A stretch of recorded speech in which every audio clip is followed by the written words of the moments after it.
KKR team ছেড়ে গৌতম গম্ভীর চলে যাওয়ার পর কেকেআর টিমকে অনেক সমস্যার মুখে পড়তে হচ্ছে।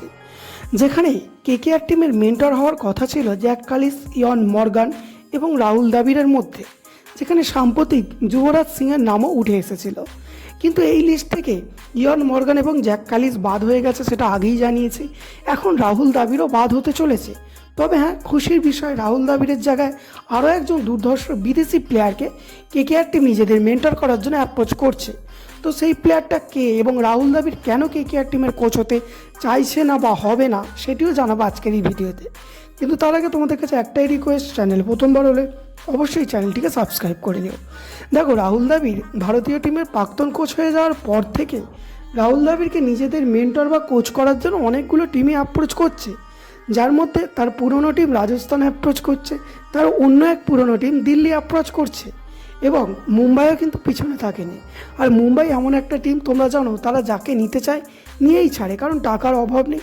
যদিও রাহুল দ্রাবিড় একজন অবশ্যই লয়াল প্লেয়ার এবং লয়াল কোচ, সেক্ষেত্রে তার নিজস্ব একটা ব্যক্তি সত্তা আছে, সে অবশ্যই ডিসিশন নেবে যে সে কোন টিমে যাবে বা কোন ফ্র্যাঞ্চাইজির হয়ে কোচিং করবে।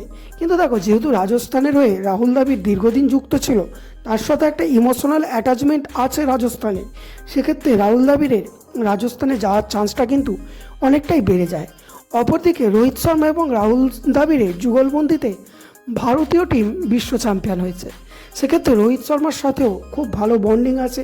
তো রোহিত শর্মা যদি এমআইএ থাকে, হ্যাঁ, মেগা অকশনে রোহিত শর্মা যদি কেকেআর টিম বা অন্য টিমে চলে না যায়, সেক্ষেত্রে হয়তো রাহুল দ্রাবিড় সেই টিমে যেতে পারে।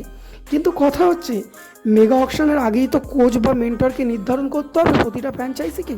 তো সেক্ষেত্রে রাহুল দ্রাবিড়ের সাথে যদি রোহিত শর্মার কোনো পার্সোনাল কথা হয়ে থাকে, সেই টিম জয়েন হয়তো করতেও পারে রাহুল দ্রাবিড়।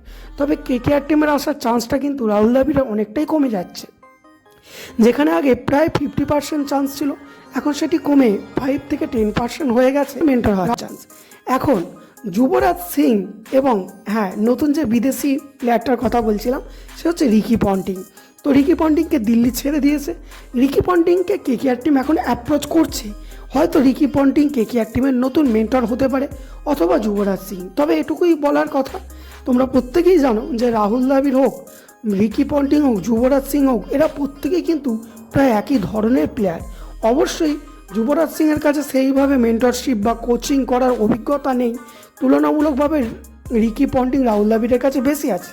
কিন্তু as a player Yuvraj Singh নিজের কেরিয়ারে একজন যথেষ্ট ট্যালেন্টেড এবং স্টার প্লেয়ার ছিল। তো সেও যদি কোচিং করে খুব খারাপ হবে না, অবশ্যই যথেষ্ট ভালো হবে কেকেআর টিমের জন্য। অপরদিকে রিকি পন্টিংকে যদি কেকেআর টিম পেয়ে যায়, সেটি তো খুবই ভালো হবে কেকেআর টিমের জন্য। আর রাহুল দ্রাবিড়কে পেলে তো কথাই নেই। তো তোমাদের মতে এই তিনজনের মধ্যে কে কেকেআর টিমের কোচ হতে পারে অবশ্যই কমেন্টে জানাবে। তবে যার সব থেকে হওয়ার চান্স বেশি সে হচ্ছে রিকি পন্টিং। তোমাদের মতামত অবশ্যই নিচে কমেন্টে জানাতে ভুলো না। তো এই ছিল আজকে সম্পূর্ণ ভিডিও।